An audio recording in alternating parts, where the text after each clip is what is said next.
बिहार शिक्षा विकास पदाधिकारी भर्ती 2025। आप सभी दोस्तों बीओ वैकेंसी की बेसब्री से इंतज़ार कर रहे हैं, तो आप सभी के लिए बहुत ही बड़ी खुशखबरी। चलिए सबसे पहले तो आप सभी नोटिस देखिए। ये जो बहाली होने जा रही है दोस्तों, बम्पर पदों पर कुल सीटों की संख्या आप सभी देखिएगा तो 1503 पोस्ट पर। और देखिए कई सालों के इंतजार के बाद बहाली होने जा रही है। साल 2025 चुनावी साल है, इसलिए आपको इतनी सारी वैकेंसी सब कुछ देखने को मिल रहा है। अगर आप इस बार चूक जाते हैं तो कम से कम इस तरह की वैकेंसी के लिए आपको 10-10 15-15 साल इंतजार करना पड़ेगा।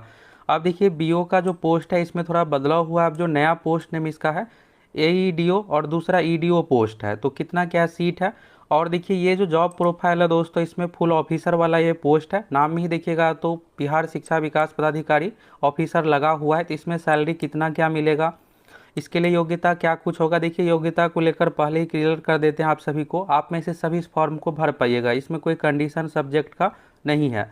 दूसरा, चयन प्रक्रिया, सिलेबस, एज लिमिट क्या कुछ रहने वाला है, सभी चीज़ों के बारे में चलिए आप सभी A to Z जानकारी देखिए।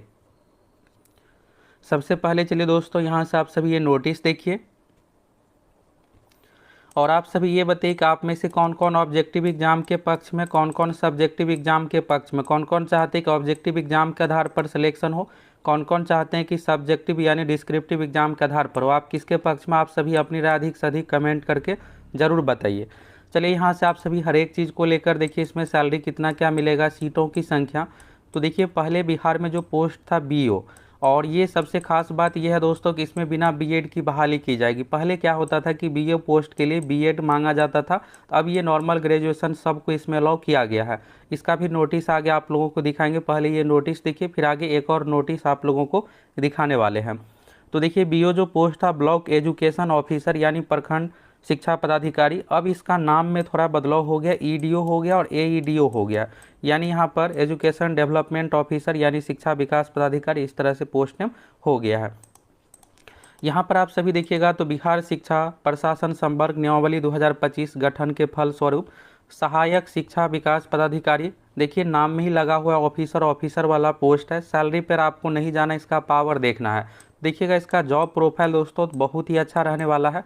और इसमें देखिएगा तो वेतन स्तर के 935 पोस्ट और शिक्षा विकास पदाधिकारी वेतन स्तर 6 के 568 पोस्ट।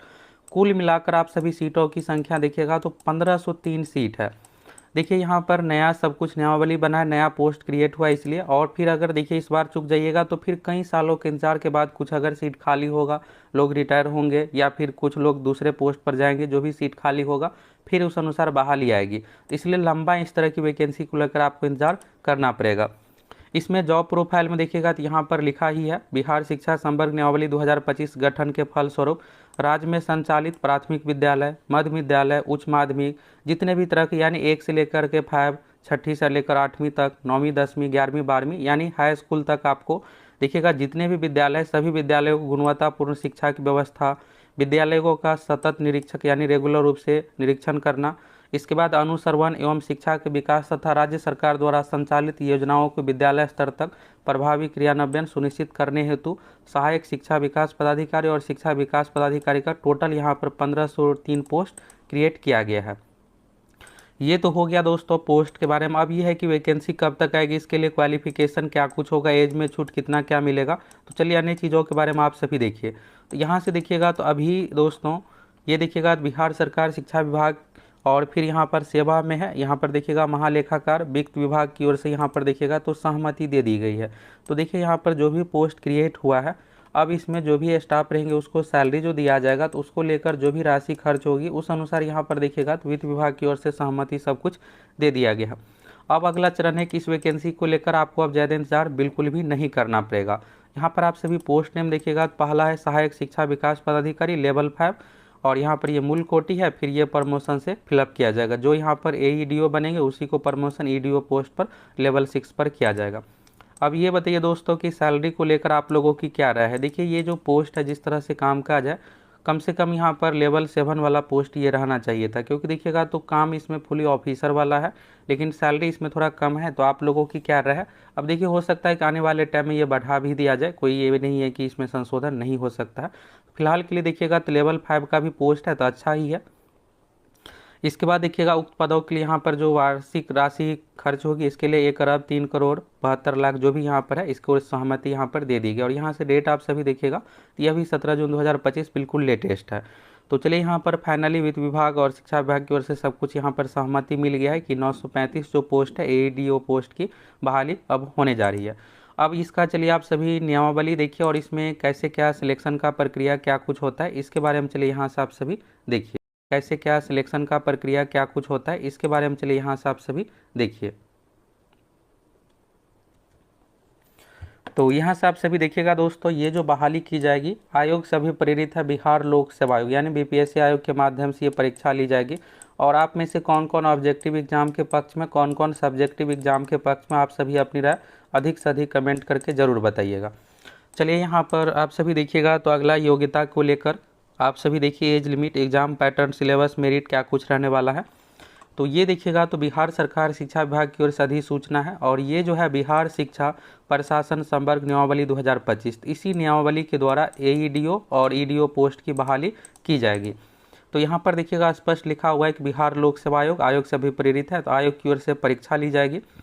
यहाँ पर देखिएगा पोस्ट नेम में तो पहला है सहायक शिक्षा विकास पदाधिकारी, दूसरा है शिक्षा विकास पदाधिकारी। तो ये लेवल 5 वाला पोस्ट है जो कि BPSC के माध्यम से बहाली आएगी और इसमें प्रमोशन आपका लेवल 6 वाले पोस्ट पर होगा। इसके बाद देखिएगा नियुक्ति की प्रक्रिया और देखिए वेतन स्तर वही होगा जो समय समय पर राज्य सरकार द्वारा स्वीकृत किया जाएगा। तो ये आप वेतन लेवल को लेकर देख ही लिए, शुरू में वित्त विभाग की ओर से जो सहमति दी गई लेटर सब कुछ आप सभी देख ही लिए। अगला देखिएगा दोस्तों, यहाँ से आप सभी अगला है यहाँ पर नियुक्ति की प्रक्रिया। देखिए यहाँ पर इस संवर्ग को लेकर यहाँ पर देखिएगा तो सीधी भर्ती द्वारा नियुक्ति आयोग द्वारा समय समय पर आयोजित प्रतियोगिता परीक्षा फल के आधार पर की जाएगी। यानी इसके लिए आपको कंपटीशन वाला एग्जाम देना पड़ेगा, परसेंटेज मार्क्स का कोई कंडीशन नहीं रहेगा। एग्जाम में आप सभी भाग लीजिएगा, फिर एग्जाम में जो भी आपका मार्क्स आएगा उसी अनुसार आपका सिलेक्शन होगा। सीधी भर्ती हेतु न्यूनतम शैक्षणिक योग्यता देखिएगा किसी मान्यता प्राप्त विश्वविद्यालय से स्नातक या समकक्ष। देखिए शुरू में ही आपको क्वालिफिकेशन को लेकर क्लियर कर दिए थे, इसमें सब्जेक्ट का कोई कंडीशन नहीं है, ना ही B.Ed कुछ भी चीज़ें आपसे मांगा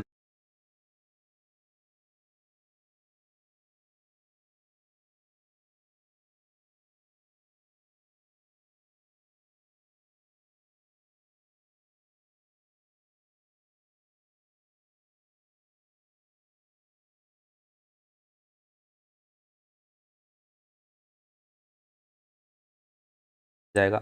आप में से जो भी ग्रेजुएट है, चाहे किसी भी विषय से आप ग्रेजुएट है या फिर उसके स्नातक लेवल का कोई भी डिग्री है उसके समकक्ष, अगर टेक्निकल डिग्री भी है तो भी आप इस फॉर्म को भर पाइएगा। B.Tech वाले भी सभी इसमें एलिजिबल रहेंगे। एज लिमिट को लेकर देखिएगा तो न्यूनतम आयु सीमा जो है 21 वर्ष है, अधिकतम आयु सीमा वही होगी जो राज्य सरकार द्वारा निर्धारित है। और यहाँ पर देखिए एज लिमिट तो ये मिनिमम 21 हो गया। मैक्सिमम की बात करें तो बिहार में जनरल कैटेगरी के लिए 37 साल है, जनरल कैटेगरी में महिलाओं के लिए है 40 साल, BC कैटेगरी में पुरुष महिला दोनों के लिए 40 साल, SC/ST में 42 साल। अब देखिए ये एज लिमिट है, इसमें आपको देखिएगा तो कई सालों से ये वैकेंसी नहीं आई है, तो इस कारण से यहाँ पर आपको अच्छा खासा छूट भी मिलेगा। जब नोटिफिकेशन जारी होगा क्लियर हो जाएगा।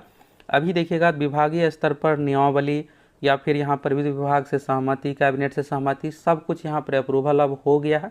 अब अगला चरण बस यहाँ पर रोस्टर की प्रक्रिया। ये रोस्टर मतलब 935 जो सीट है, 900 प्लस सीट जो रहने वाला AEDO पोस्ट की, इसको लेकर किस कैटेगरी में कितना क्या सीट होगा ये निर्धारण किया जाएगा। इसके बाद BPSC के पास अधियाचना भेजी जाएगी और फिर नोटिफिकेशन आ जाएगा, फिर आपको एग्जाम देना है। आरक्षण को लेकर देखिएगा तो ये बिहार के निवासियों को आरक्षण का लाभ दिया जाएगा और ये होगा कि क्या दूसरे राज्य वाले भर पाएंगे। देखिए इसमें कोई डोमिसाइल वाला कंडीशन नहीं है, यानी सभी इसको भर पाएंगे।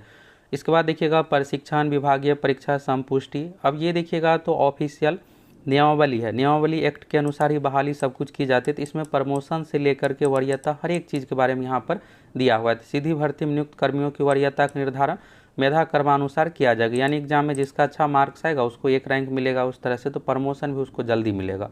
इसके बाद देखिएगा वरीयता ये निर्धारण सब कुछ हो गया। प्रोन्नति, तो यहाँ पर देखिएगा सेवा में संपुष्ट कर्मियों का संवर्ग के उच्चतर पदों पर प्रोन्नति, यहाँ पर वरीयता सहयोगिता के अनुसार विभागीय स्तर पर या फिर गठित समिति की जाएगी। आने वाले टाइम में हो सकता है कि डिपार्टमेंटल एग्जाम भी लिया जाए, जो भी प्रक्रिया रहेगा उस अनुसार आपको प्रमोशन सब कुछ मिलेगा। इसके बाद देखिएगा और भी चीज़ों को लेकर यहाँ से दिया हुआ है। तो चलिए यहाँ से आपको एज लिमिट को लेकर तो क्लियर हो ही गया कि इसमें कैसे क्या एज लिमिट रहने वाला है। तो देखिए दोस्तों, आप सभी नियमावली भी देख ली और अभी लेटेस्ट देखिएगा तो 17 जून को वित्त विभाग की ओर से जो सहमति दी गई यहाँ पर सैलरी कितना क्या मिलेगा और बहाली यहाँ पर देखिएगा तो 935 ये जो पोस्ट है ये बीपीएससी के माध्यम से बहाली आएगी। और एग्ज़ाम पैटर्न देखिए, अभी ये जो एग्ज़ाम पैटर्न सिलेबस है ये आयोग की ओर से निर्धारित किया जाएगा, यानी बीपीएससी आयोग की ओर से। तो अभी देखिएगा इसको लेकर क्लियर नहीं है कि ऑब्जेक्टिव वाला पैटर्न रहेगा या फिर सब्जेक्टिव। अब जो भी होगा ये देखिएगा तो सबके लिए रहेगा, तो आप सभी अच्छे से तैयारी कीजिए। एज लिमिट को लेकर आपको क्लियर हो ही गया, 21 से 37 का एज लिमिट रहने वाला है। और क्वालिफिकेशन में आप में से जो भी ग्रेजुएट है इस फॉर्म को भर पाइएगा। तो आप में से कौन कौन ऑब्जेक्टिव के पक्ष में, कौन कौन सब्जेक्टिव के पक्ष में, आप सभी अपनी राय कमेंट करके ज़रूर बताइए। देखिए यहाँ पर सब कुछ अब क्लियर हो गया। अब अगला चरण जो है रोस्टर की प्रक्रिया है, जो कि यहाँ पर सीट निर्धारण किया जाएगा, किस कैटेगरी में कितना क्या सीट होगा। रोस्टर जैसे ही क्लियर होगा बिहार लोक सेवा आयोग बीपीएससी के माध्यम से जल्द ही वैकेंसी आ जाएगी। तो अब आपको वैकेंसी को लेकर ज़्यादा इंतजार नहीं करना पड़ेगा, उम्मीद है कि अगले महीने नोटिफिकेशन आ जाएगा। अब जो भी होगा इसके बारे में आप लोगों को अपडेट कर देंगे, बस आप सभी अच्छे से तैयारी कीजिए। और देखिए एग्जाम को लेकर भी आपको ज़्यादा समय नहीं मिलेगा, सबसे फोकस आपको सीट पर करना है। टोटल 935 सीट रहने वाला है। और दूसरा चीज़ इसमें देखिएगा तो ये जॉब बहुत अच्छा है, इसका जॉब प्रोफाइल बहुत अच्छा है, इसलिए आप सभी अच्छे से तैयारी कीजिए जिससे आपका सिलेक्शन हो जाए।